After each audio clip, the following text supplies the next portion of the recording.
አርማዎቻችን ማለት ዘጌት ብላችሁ የገባችሁ ካላችሁ ናይኪ ሁለቱም ባፔም ቪኒሺየስ ጁኒየርም የናይክ ጫማ ነው የሚያደርጉ ወይም ናይክ ነው ስፖንሰራቸው። ሶ አንድ ሊግ ላይ ከሚታዩ አንደኛው በፕሪሚየር ሊጉ መጥቶ ጠንካራ ስራ ቢሰራላቸው ከዛ አንጻርም ናይኮች በጣም መፈለጋቸው አንጻር ሜሲ አዲዳስ ነው፣ ሮናልዶ የናይኪ ነው። በሪያል ማድሪድ ቤት ውስጥ ያለው ኢጎ በክሊያን ምባፔና ቪኒሺየስ ጁኒየር መካከል ያለው ፉክክር ጤነኛ አይደለም ተብሎ ይታመናል።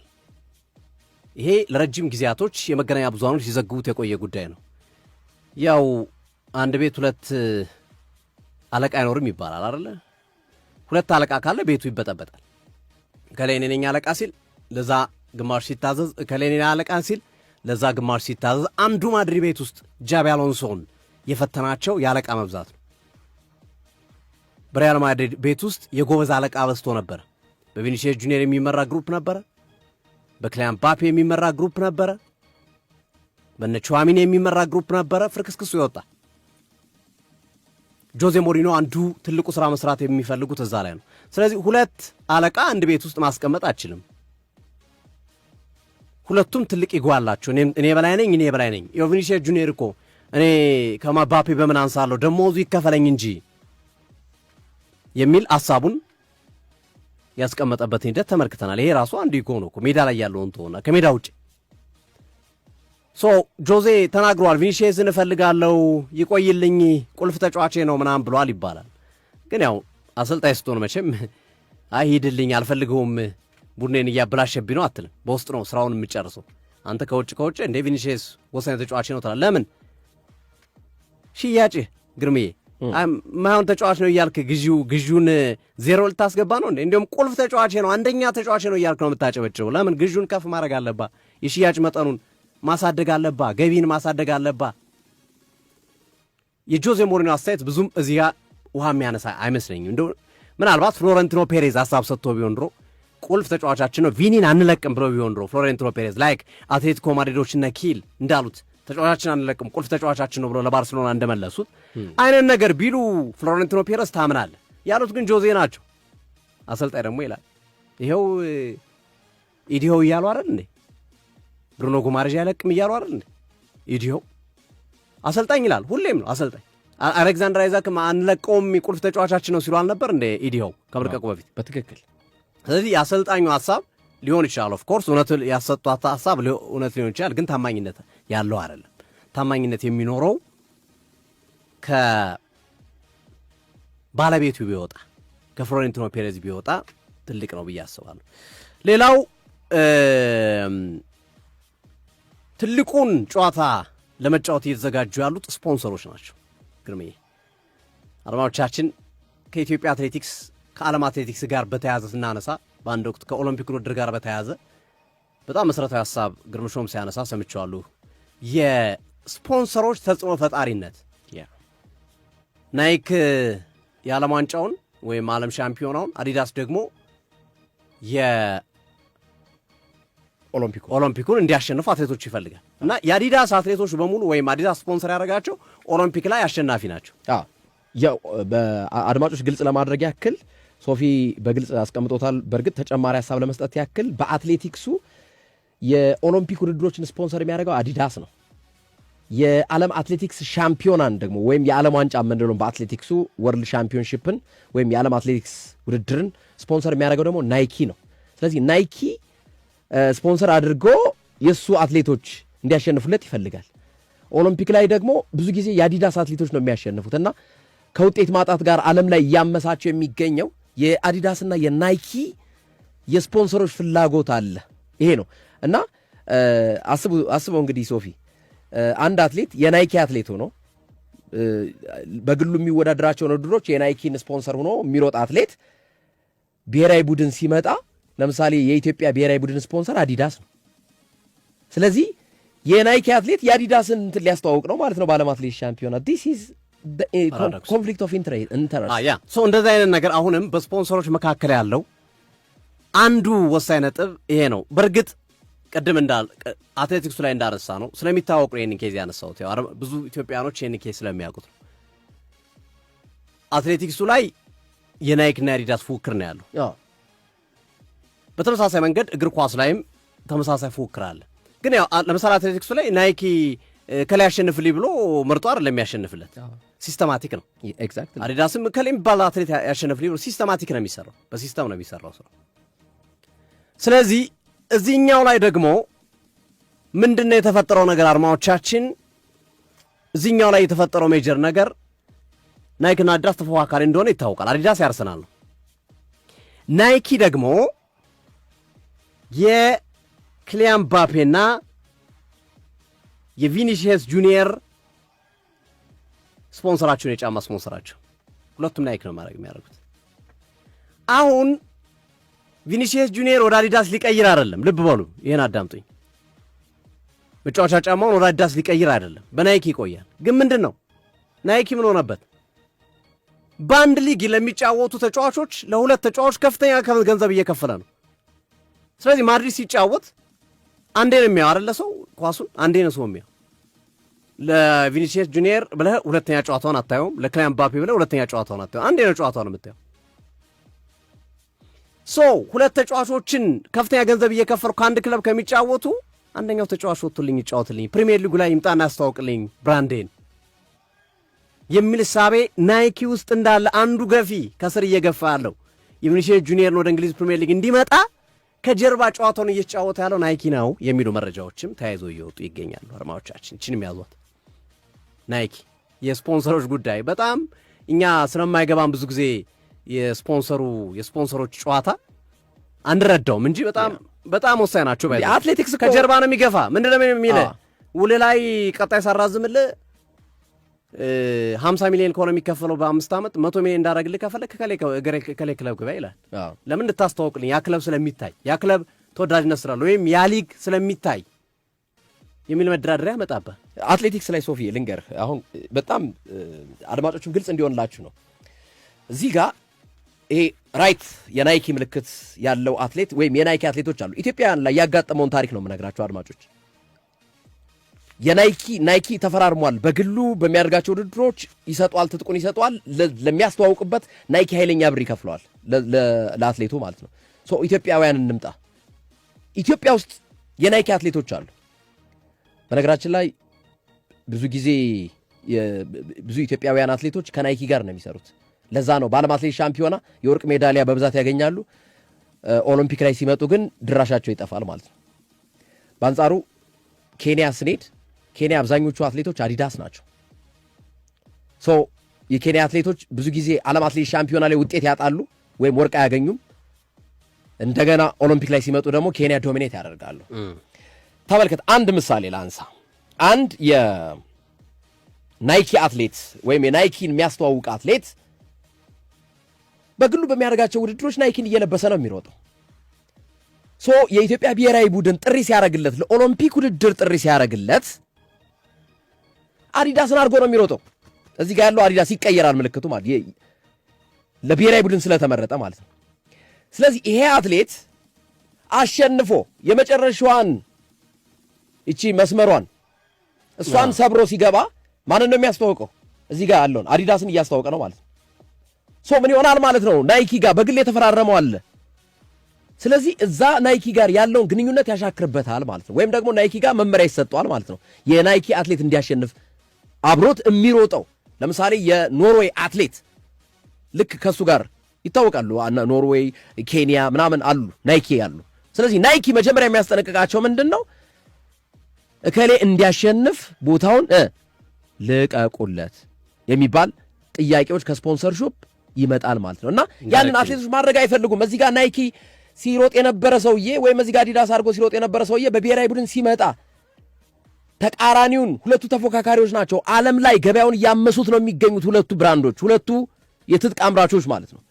ስለዚህ ያኔ ጥሰህ ስትገባ ያ ብዙ ብር የሰጠህን በግልህ ላይ የሰጠህን ተቋም ትተህ ይሄኛውን በብሔራዊ ቡድን ደረጃ ብዙም ብር ያልሰጠህን ተቋም ልታስተዋውቅ ነው ማለት ነው። አንደኛ ስትወጣ ካሜራዎች ሁሉ አንተ ጋር ነው የሚያርፉት፣ ደረት ላይ ነው የሚያርፉት። ሰዎች ያንን ያዩታል ብለው ያስባሉ ካምፓኒዎች። አድማጮች ይሄ ቀላል ነገር እንዳይመስላችሁ እዩት ከፈለጋችሁ። ኢትዮጵያ በኦሎምፒክ ውጤቷ አንዱ የሚቀንስበት ዋነኛው ምክንያት የኦሎምፒክ ውድድሮች ላይ የሚሳተፉ ናይኪን የሚያስተዋውቁ አትሌቶች ኢትዮጵያ ውስጥ ሲመጡ ወደ ብሔራዊ ቡድን አዲዳስን ስለሚለብሱ ነው።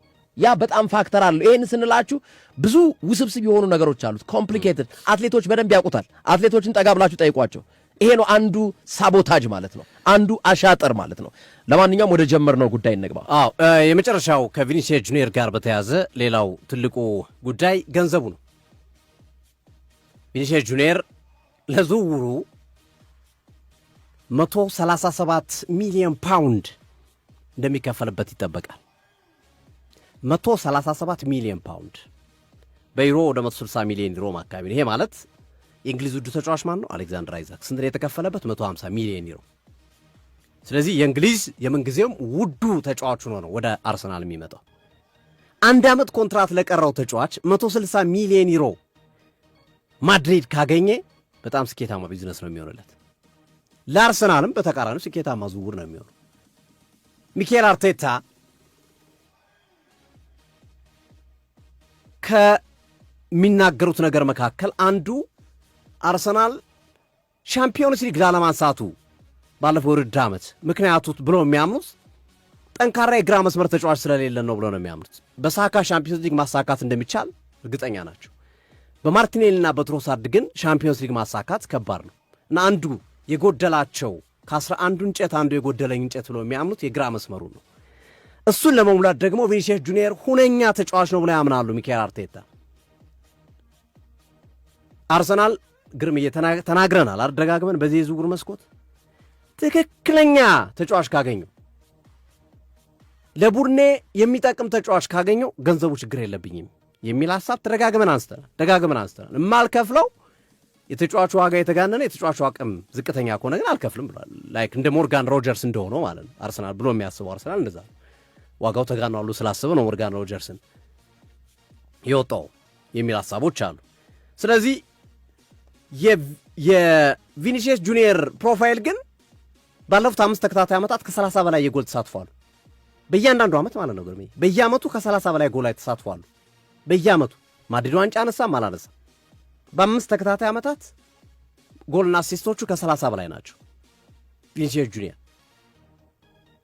ስለዚህ ለዚህ ተጫዋች ገንዘብ ማውጣት አርሰናል ያዋጣል ብሎ ያምናል። ከዛ ሌላው ደሞዝ ነው። አርሰናል 470,000 ዩሮ ሳምንታዊ ደሞዝ ለተጫዋቹ ለመክፈል ተዘጋጅቷል። ይሄ ማለት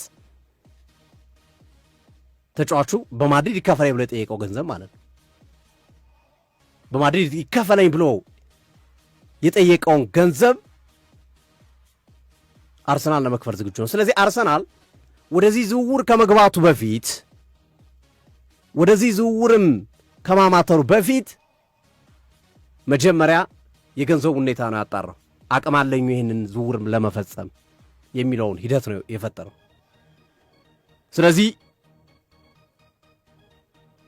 አርሰናል የገንዘብ ችግር የለበትም።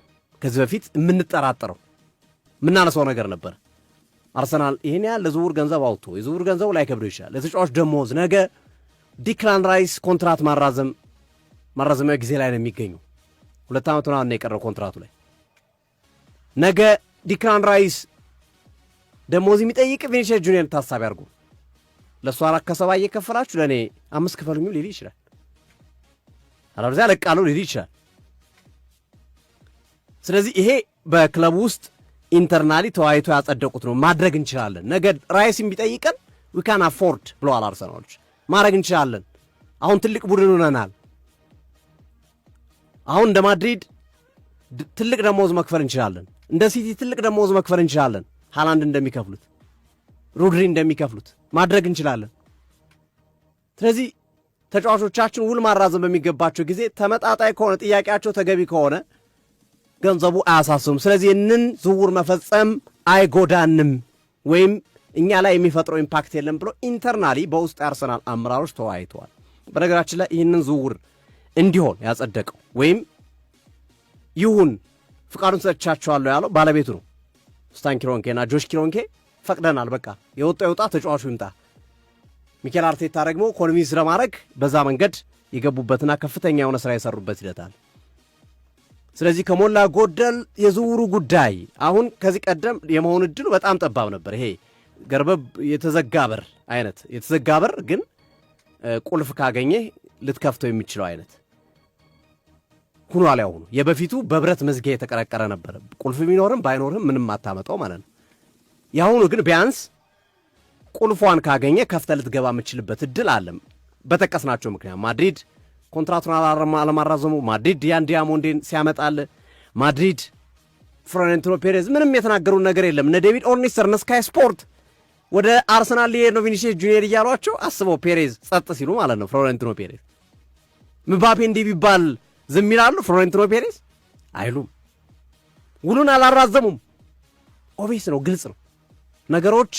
እንግዲህ በሁኔታዎች አሁን የጆዜ ሞሪኒዮ ጫና ፈጥረው ምናልባት እንዳሉት እውነት ከሆነ በቃላቸው የተናገሩት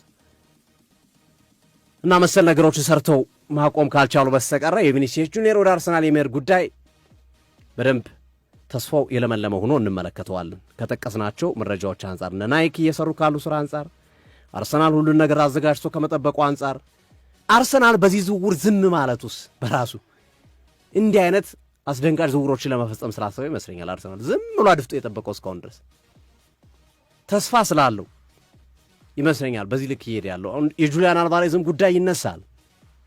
ጁሊያን አልቫሬዝ የሚነሳባቸው ነጥቦች አሉ። ከቪክቶር ኮረሽ ጋር አዳምረው ለመሸጥ 100 ሚሊዮን ራ ቪክቶር ኮረሽ 100 ሚሊዮን ዩሮና ማርቲኔሊ 100 ሚሊዮንና ጋብሪኤል ጄሱስ እያሉ እየሞከሩት ነው። ሊመጣ ይችላል ጁሊያን አልቫሬዝ ሊጨምሩት ይችላሉ። ይሄ ቡድን ላይ እኔ ብሩኖ ጉማሬዥን አምጥቶ ቪኒሲየስ ጁኒየርን አምጥቶ ጁሊያን አልቫሬዝን ከጨመረ አርሰናል ሌላ ውድድር ላይ መግባት አለበት ነው ብዬ የማስበው። ፕሪሚየር ሊግም ሻምፒዮንስ ሊግም ሌላ ውድድር ካለ ማለት ነው ከነዚህ ከፍ ያለ እንጂ ለአርሰናል በቃ ነገሮች በሙሉ ያበቁ ነው የሚመስለው። በዚህ ልክ ሶስቱን ዝውውሮች ከፈጸመ ብሩኖ ጉማሬዥ፣ ቪኒሲየስ ጁኒየርና ጁሊያን ያለውን ቡድን አስቡ። ስብስቡ እዛ ስብስብ ላይ እነዚህን ሲጨምራቸው ምን ያህል ኢምፓክት ተጽዕኖ እንደሚፈጥሩ ግልጽ ነው፣ በተለይ የቪኒሲየስ ጁኒየር ዝውውር ከተሳካ። ስለዚህ እንግዲህ በጠቀስኳቸው መንገዶች አሁን ከአነሳናቸው ነገሮች ሁሉ ምናልባት ይሄ ዝውውር ላይሆን የሚችለው ምን ከሆነ ነው ግርምዬ? ምናልባት ፍሎሬንቲኖ ፔሬዝ ዝውውሩን አይቅር ደሞዝን እንከፍልሃለን፣ የጠየቀውን ገንዘብ እንከፍልሃለን ካሉ ታዲያ እንደዛ ማለት ካቻሉ ለምን እስካሁን ጠበቁ? ለምንስ መልስ አልሰጡም? ለምንስ ዝም አሉ? በዚህ ልክ አርሰናል ጋር ሲያያዝ በሎጂካል በሆነ መንገድ ምክንያታዊ በሆነ መንገድ ስንረዳው ቪኒሲየስ ጁኒየር ወደ አርሰናል የመሄድ እድሉ አሁን ባለው ሁኔታ ሰፋ ያለ ነው። ነገ ሊቀየር ይችላል አናውቅም። አሁን ባለው ሁኔታ ግን ሰፊ ነው በማስረጃዎች ስናስቀምጣቸው። በዚህ ሳምንት ሁሉም ነገር ይታወቃል። ወይ ዛሬ ወይ ነገ የመጨረሻ ውይይት ለማድረግ ቪኒሲየስ ጁኒየርና ሪያል ማድሪድ ተቀጣጥሯል። ዛሬ ነገ ነው የተባለው፣ ግን እቺን ሳምንት እንጠብቃት። በዚህ ሳምንት ግን ሁሉ ነገር ያበቃል ማለት ነው ግርምዬ። ስለዚህ በዝውውር የሚፈጠረውን ነገር አብረን የምንመለከት ይሆናል።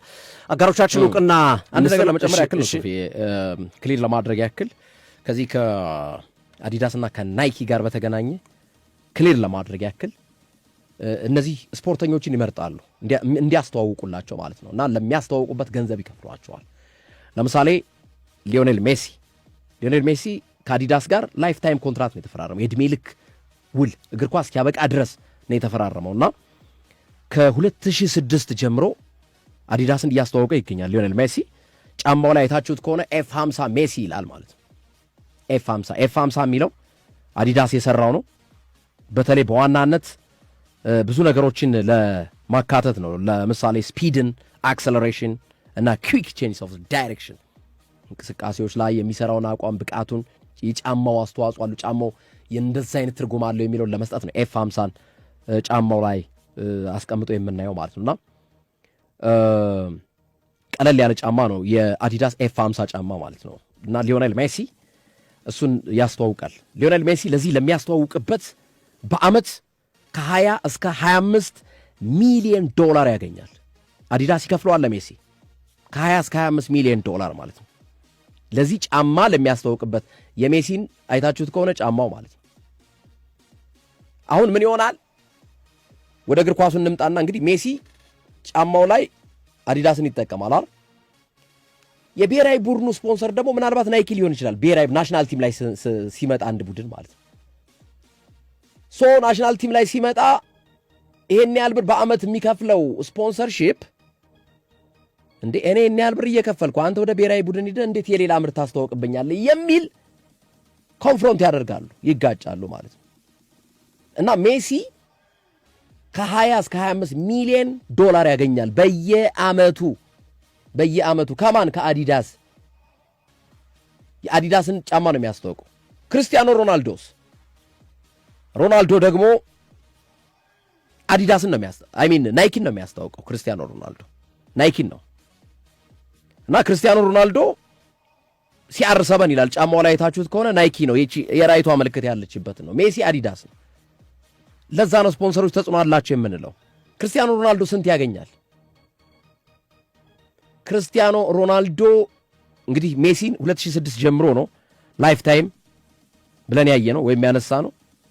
ክርስቲያኖ ሮናልዶ ደግሞ ከ2003 ጀምሮ ናይኪን ነው የሚያስተዋውቀው። ላይፍ ታይም ደግሞ እድሜ ልኩን ደግሞ እንዲያስተዋውቅ 2016 ላይ ተፈራርሟል እንደገና። ስለዚህ ለክርስቲያኖ ሮናልዶ ናይኪ ለላይፍ ታይም የተፈራረሙት ዋጋ ከ1 ቢሊዮን ዶላር በላይ ተፈራርመዋል።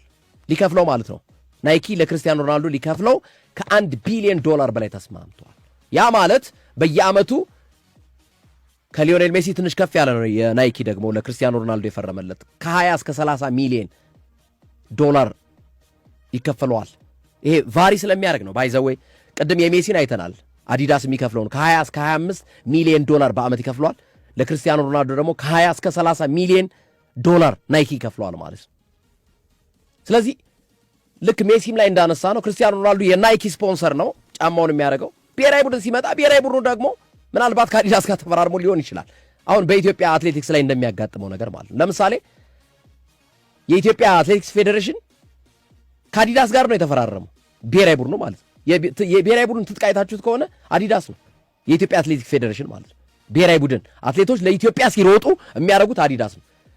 በግልስ የተፈራረሙ አሉ። ቅድም እንደ ሜሲና እንደ ክርስቲያኖ ሮናልዶ በግላቸው ደግሞ የናይኪ አትሌቶች አሉ።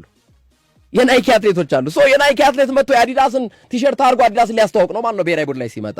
ከዛስ ናይኪ ኮንፍሊክት ኦፍ ኢንተረስት የጥቅም ግጭት ይፈጥራል ማለት ነው። ይሄ ነው ውጤት እያሳጣን የሚገኘው አድማጮቻችን። እግር ኳሱም ላይ ይሄ ነገር አለ። አሁን እርግጠኛ ነኝ ብዙዎቻችሁ ተረድታችሁታል ብዬ አስባለሁ። ይህንን የሜሲንና ሮናልዶን ለመጨመር ፈልጌ ነው ሶፊዬ። በጣም አሪፍ። ቅድም ካነሳነው የቪኒሲየስ ጁኒየር አኳያ ነው ናይኪ የቪኒሲየስ ጁኒየርን ዝውውር ወደ አርሰናል ለምን ይፈልገዋል በሚል አንስተነዋል ቅድም። አድማጮቻችን ማለት ዘጌት ብላችሁ የገባችሁ ካላችሁ ናይኪ ሁለቱም ባፔም ቪኒሲየስ ጁኒየርም የናይክ ጫማን ነው የሚያደርጉ ወይም ናይክ ነው ስፖንሰራቸው። አንድ ሊግ ላይ ከሚታዩ አንደኛው በፕሪሚየር ሊጉ መጥቶ ጠንካራ ስራ ቢሰራላቸው ከዛ አንጻርም ናይኮች በጣም መፈለጋቸው አንጻር ሜሲ አዲዳስ ነው፣ ሮናልዶ የናይኪ ነው።